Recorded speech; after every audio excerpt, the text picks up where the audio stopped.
नमो नारायण। श्रीमद् भागवत महापुराण के भाग प्रधान टीकाकार, मतलब बाद में आधुनिक युग में प्रधान टीकाकार श्री श्रीधर स्वामी जी हुए हैं। श्री श्रीधर स्वामी जी ने रास लीला का नाम दिया है मदन मान भंग लीला। जो रास लीला भगवान श्री कृष्ण जी की है उसका नाम दिया मदन मान भंग लीला। श्री कृष्ण जी की काम पर विजय है। देवों को देव परमात्मा है भगवान श्री कृष्ण, जिन्होंने काम पे विजय कर रखी है। कामदेव ने बहुत कोशिश करी लेकिन आखिर में उसने हार मतलब स्वीकार करी। सबसे बड़ी बात यहाँ पर यह आती है, श्री श्रीधर स्वामी जी ने बड़ा अच्छे ढंग से इसको बताया कि भगवान को ऐसे ऐसे अनेक विशेषण दिए गए थे रासलीला में, जिससे सिद्ध होता है, मालूम पड़ता है कि भगवान को काम का स्पर्श नहीं हुआ। वो काम से भी परे, काल से भी परे, देवों के देव, देवों से परे परमात्मा, परम परमात्मा, साक्षात ईश्वर। इन्होंने टीका करते हुए ये भी बताया टीका के दौरान में, मतलब श्री श्रीधर स्वामी जी ने, कि काम का नाश काम से ही करना पड़ता है।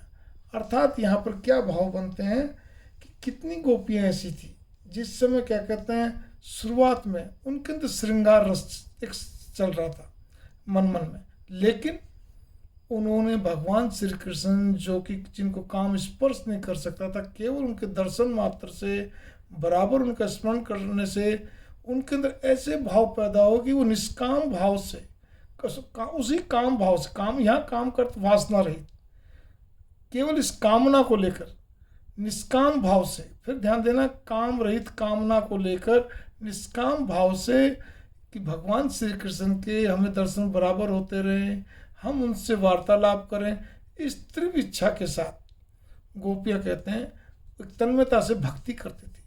वैसे भी गोपियों को भक्ति का आचार्य कहा गया, इनसे ऊपर भक्ति अब तक नहीं हुई। दूसरी बात यहाँ पर यह भी आती है कि गोपी बनकर गोपी गीत का पाठ करना, गोपी शब्द का अर्थ क्या है? गोपी शब्द का भावार्थ यही है कि भगवान श्री कृष्ण की तीव्र इच्छा, दर्शन की तीव्र इच्छा करना, ये गोपी शब्द का अर्थ है।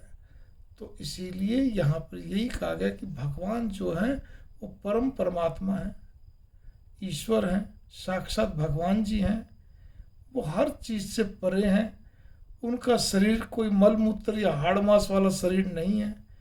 वो एक तेज है, एक आनंद है, एक जो अद्भुत, बस इतना ही कहूँगा। भागवत के अंदर इसको इतना ही करके छोड़ा गया। अब बस बखान ही बखान है। बस मन में हमें गोपियों की तरह तीव्र इच्छा होनी चाहिए दर्शन की, मन ही मन में उनका बखान करना चाहिए, मन ही मन में वो भाव रखने चाहिए, यही चीज़ है। और फिर ध्यान दीजिए, कर्म करते हुए, प्रारब्ध के अंदर तो जो है वो रहेगा ही रहेगा, लेकिन कर्म करते हुए भक्ति भी सतत चलती रहे। श्रीमद् भगवत गीता के अंदर स्पष्ट भगवान श्री कृष्ण जी ने कहा है। ओम नमो नारायण।